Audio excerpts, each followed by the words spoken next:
If we told you that most small businesses don't fail because of lack of sales, but because of tiny profit leaks they never notice, would you believe us? Today, we are breaking down where profit quietly disappears and how to fix it.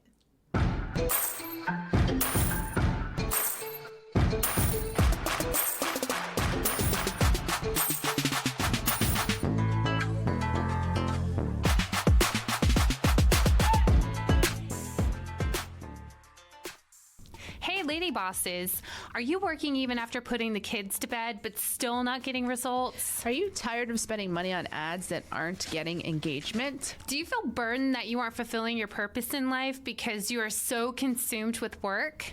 I'm your host, Brooke Boltz. I'm an attorney and founder of Boltz Legal. I started my business and in 1 year was bringing in 7 figures and am now bringing in multi-7 figures. And I'm your co-host, Rachel Boltz, owner of Boltz Media. I've helped many businesses build their online presence and increase their revenue through digital marketing. Want to hear how we did it? We are here to help you achieve your goals personally, professionally, and spiritually.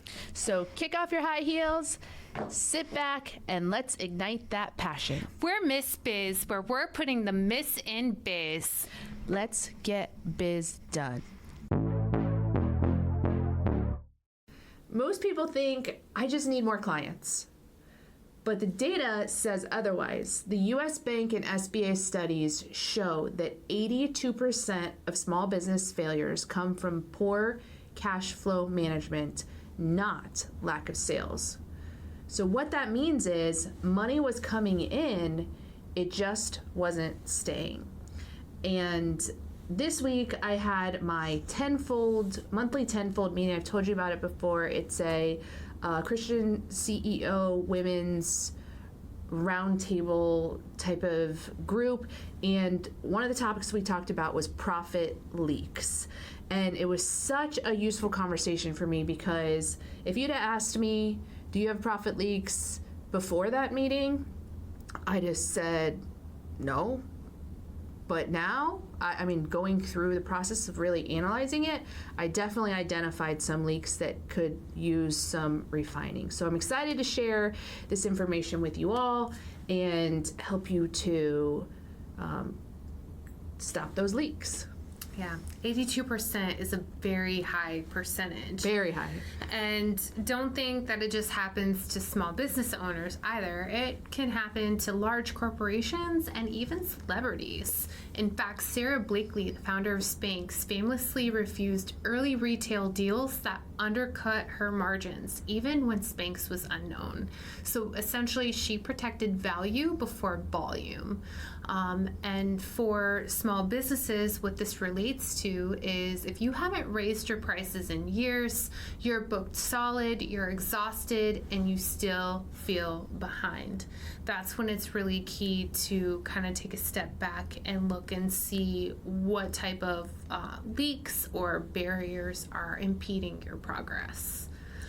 So the first leak that Rachel's talking about is underpricing. So if you are underpricing your services, then that is a place where your profits are leaking. Harvard Business Review reports that a 5% increase can increase profits by 25 to 95% depending on the industry. So here's a thought to ponder.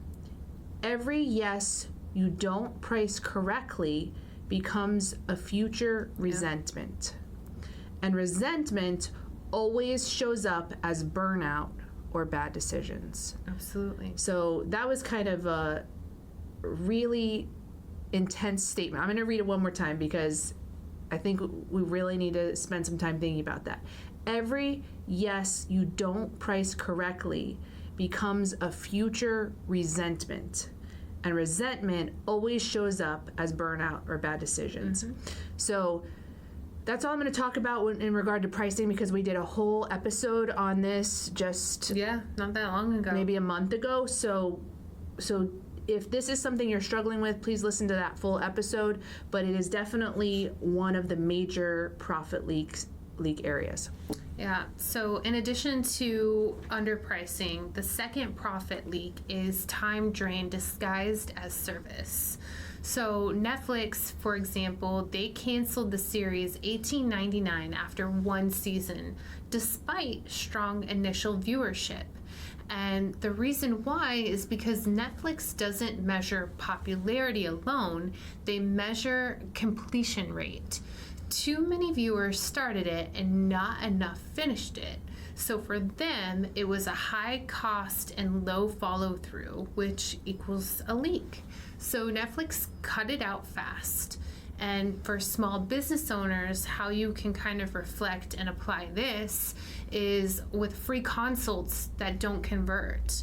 I've actually had to limit the number of consults that I do with clients. I'll usually do like 2 or 3 different initial calls, and then after that, if they haven't signed, then I just recommend that they need to sign so that we can proceed.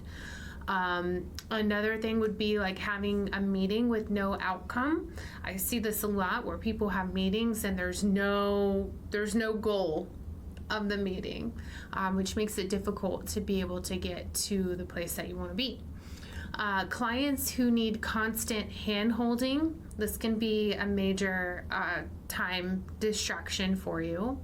And projects that feel busy but don't scale. So you want to look at what the project is. You want to make sure that obviously you're tracking how many hours are being put into that project. But you want to see, like, is it profitable for me, or am I just investing a bunch of time into something that is low-hanging fruit?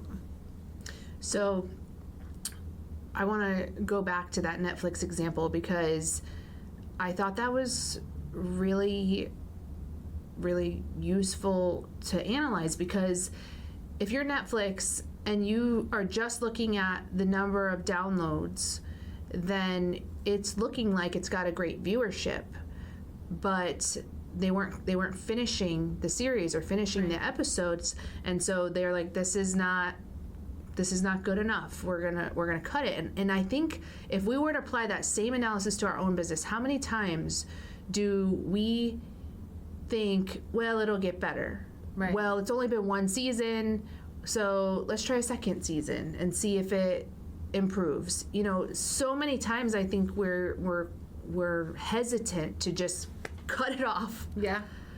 And think about how many people would be impacted by that, the cast and crew and all those things, and they just cut it, So it's like sometimes that's a tough decision to make, to cut something that has some good in it, but it's not exactly where you want it to be. Right.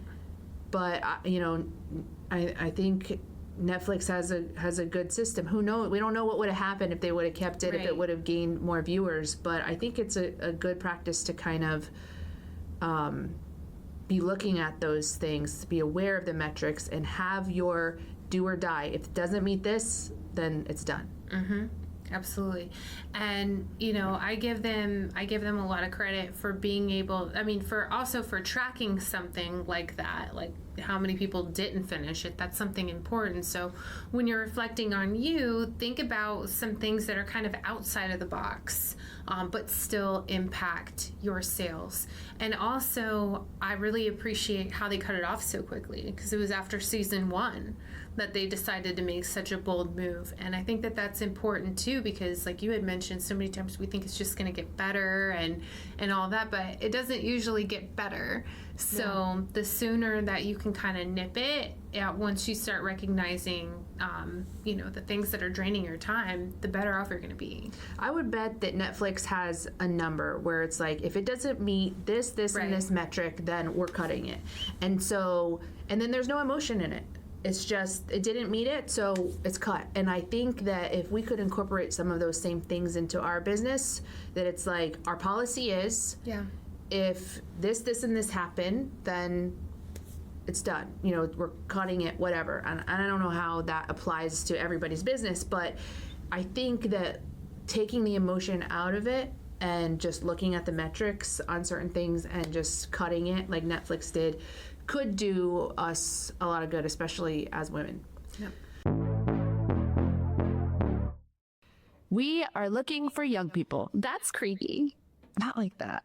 We're looking for young, inspiring entrepreneurs or professionals. They must be located in the Orlando area because we want to give them the chance to be on Miss Biz.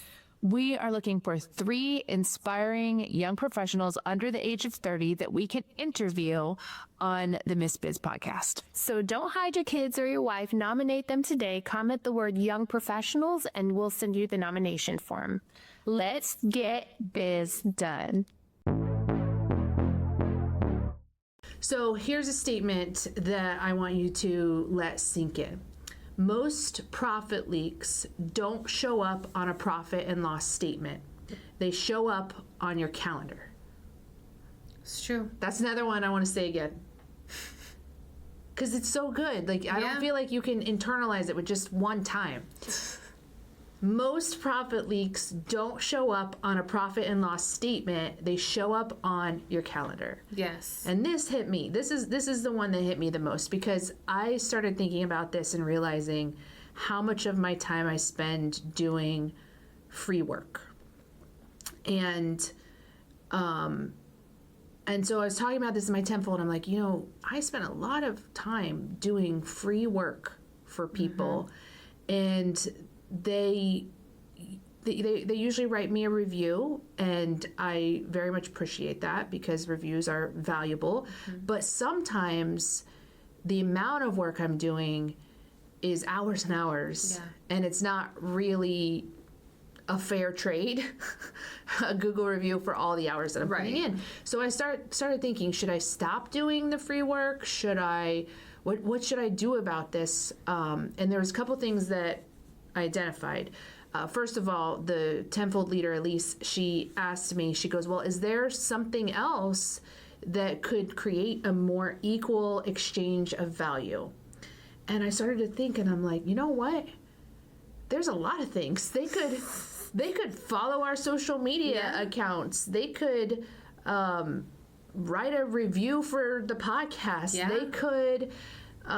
we got all kinds of social. We got Bolts Legal, we got Brooke Bolts, we got Miss Biz, we got Biz Gifts, we got all the social media accounts in the world. Like they could follow those social media accounts, comment, share. Like there's a lot that they could do to support us online that could add value in exchange for the free legal work that I'm doing. And so that kind of just opened my eyes that I don't have to necessarily charge them, but we do want to have a fair exchange so that, and I also do need to be conscientious of how much time I'm spending on these. I think I need to look at how many hours am I spending on these free projects versus the paid projects and make sure that there's a balance because sometimes I think it can get out of balance, especially because the free things I don't sometimes want to delegate to the staff as much, and so I take on more of it especially if it's outside of what they know how to do. So it's like it's more of my time being spent on it than if it was something the firm knows how to do. Here's the other thing. This was big. If you're doing free things for people, then I realized I don't think they're coming away understanding what I actually do. Right. They view you as the freebie lawyer. Well, maybe. I mean, maybe. Because my thought process in doing the free work is, no one else is going to do this because there's no money to be made in this. It's not, let me just do this for them as a favor and it's free. And then if they do have a car accident, they'll call me. Or if they do have a home insurance dispute, they'll call me. But what I realize is I'm never even telling them what I actually do. I literally don't. Like, they're talking to me and they're saying, here's my problem. And I'm saying, well, that's not the practice area that I have, but I'd be willing to help you free of charge to write a letter or whatever it is. And then if you're happy, if you wouldn't mind writing me a Google review, or now we're doing Avo and Justia for AI review, then that would be great. So that's the conversation. Never in there am I saying, oh, and by the way, here's what I actually do when you do have a legal need in my field. I'm never telling them. Yeah. That sucks. I literally am never telling them. You do add them to your email list. Sometimes. I'm sure. Sometimes. No, because I'm not good about that. Like, if they get put into our client database, then yes, those emails, that report gets run and they get put on the email. But if they don't ever get put into our client database because it's just something we just do, then they're not necessarily getting on the email list. You gotta send me that email address then. I know all the things I gotta remember to do, but this is the thing. Like I'm just sharing this in case this relates to somebody else, that you're doing free work, hoping that someday they remember you, and then you're realizing I didn't even tell them. I didn't even tell them what I do. So I gotta change that. I'm trying to figure out a way. How do I make sure that they know what I do? Yeah, well, I would just tell them on the call that, yes, I'd be happy to help you for free. We do have a couple requirements, like you have to leave us a review, you have to you word it differently.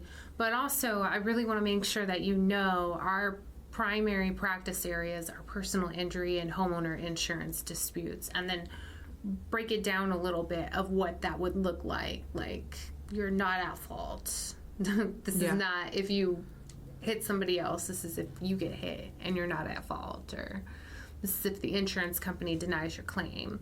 Right. This is what I do. And then just make sure that they know and have them save your number in their phone. That's a good thing. Okay, I need to be making a list right now. Make them save it in their phone as and put in their phone what I do. Yeah. Yes. This is good. This is good. I think your contact card has it. So after you save it, you should be able to send them your contact.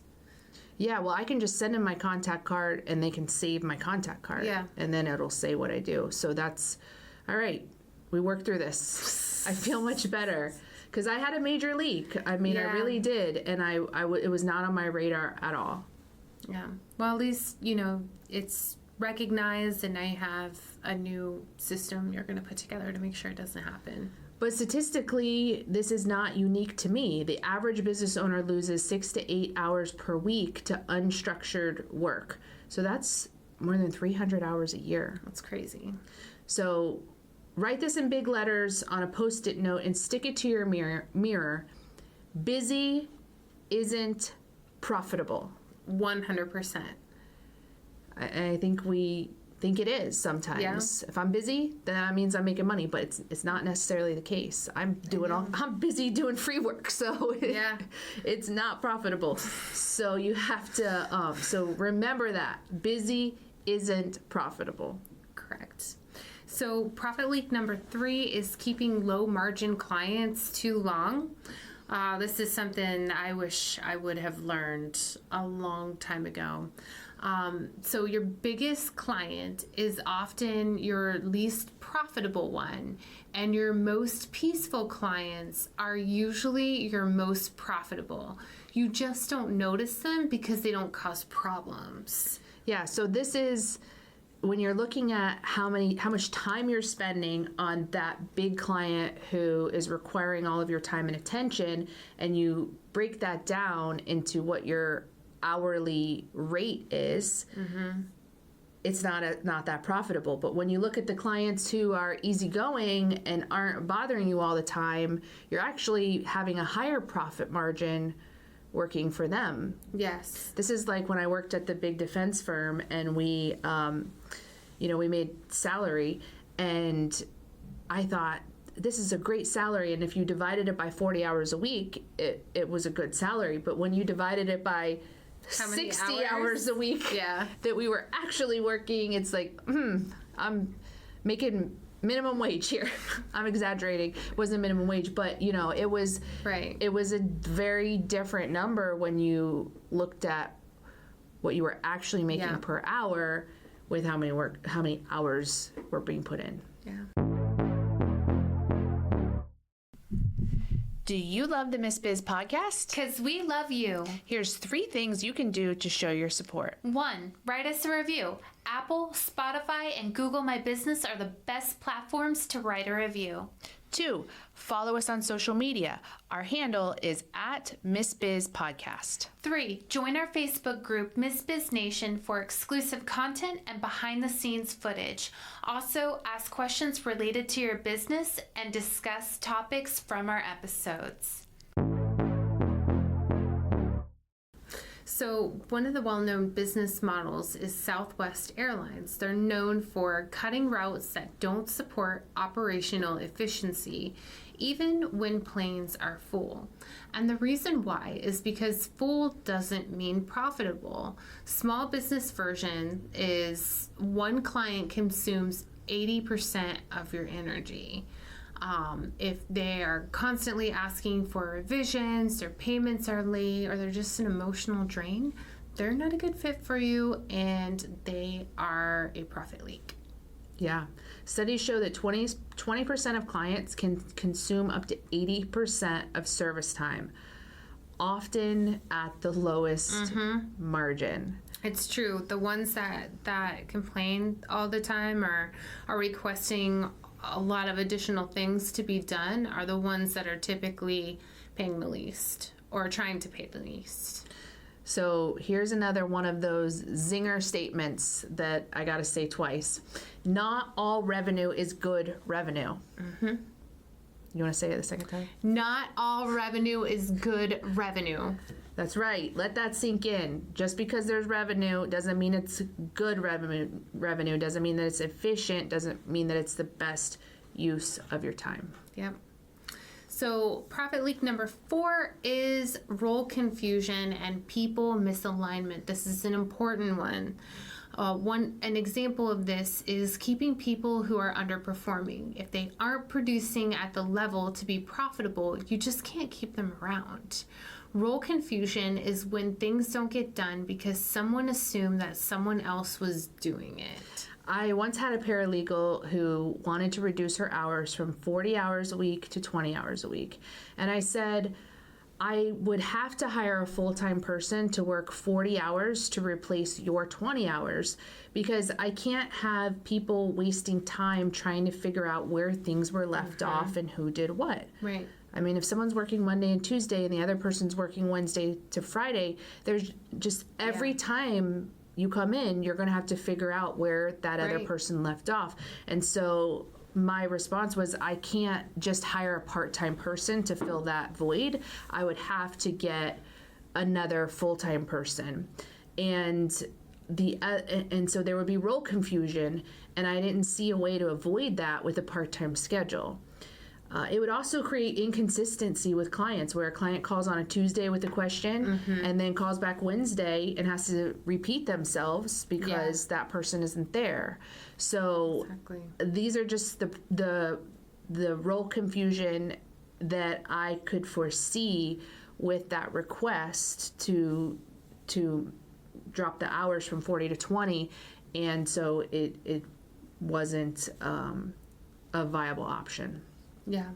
I mean, role confusion is horrible because it can end up meaning that the work's just not getting done because one person assumes that the other person is doing it. So essentially you're paying people to not do anything. Which is not good for business at all. So Gallup reports businesses with strong role clarity see up to 21% higher profitability. Brooke, you want to make another important statement? Yes. You know I do. Okay. Confusion always costs money. Yes. We're going to do it again. Confusion always costs money. You're going to want to write that down and carry it around with you. Get it tattooed on you. You need to have clarity with your staff. They need to understand what their role is from start to finish. And if you have the budget and you have the ability to give people narrow roles where all they do is intake, all they do is marketing, all they do is scheduling, that is great because everybody understands this is the person you go to for scheduling and this is the person you go to for marketing. But sometimes you don't have the budget to hire all those people yet, so people have to have a variety of roles, but there still needs to be clarity on who does what all the time. Agreed. So profit leak number 5 is small expenses that never get questioned. These ones hide in plain sight. It's software that no one sees, tools that were bought just in case, and monthly charges that you just forgot about. I mean, I know that happens even in our personal lives as well, where we'll be paying for apps or subscriptions or memberships to things. I'm still trying to figure out how to cancel Peloton. I cannot. It got bought by Lululemon, and I realized I was still getting charged. I haven't used my Peloton in 5 years, and I've been paying for it for 5 years, and I can't figure out how to cancel it. That credit card should expire soon, right? Oh, but I've had a ton of cards since then. Okay. And they figure it out. They figure it out how to go to the next one. They figure it out. I mean, yes, this is really, especially with all the online billing and stuff these days, it's really easy. I would bet you, every single person listening to this, if you sat down and went through your bank statement, there would be at least one thing that you didn't realize you were still being charged for. I would bet. Yeah, so small businesses overspend 10 to 20% annually on unused subscriptions and tools. So just remember that those small leaks will sink strong businesses. So now we're going to talk about how to plug those leaks. Miss Biz style. So one is to raise prices with clarity, not fear.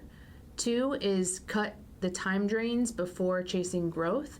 3 is release clients that erode your margin or your morale.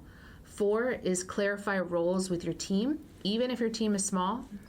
And 5 is eliminate one unnecessary expense this week, because alignment beats hustle every time.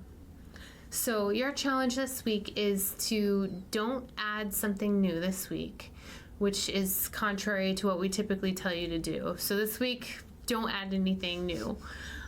Plug one leak instead, because most businesses don't need more effort, they need fewer holes.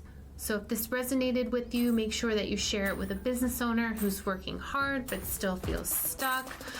Make sure that you join our private Facebook group. We're called Miss Biz Nation. And make sure that you follow us on social media at Miss Biz Podcast. We appreciate you and are honored to be on this journey with you. We can't wait to help you, to encourage you, and show you how to grow personally, professionally, and spiritually. If you found Miss Biz helpful, please leave a review and share with others. You can follow us on social media at Miss Biz Podcast. For legal questions or services, please visit boltslegal.com. And for digital marketing needs, please visit boltsmedia.com. Let's get biz done.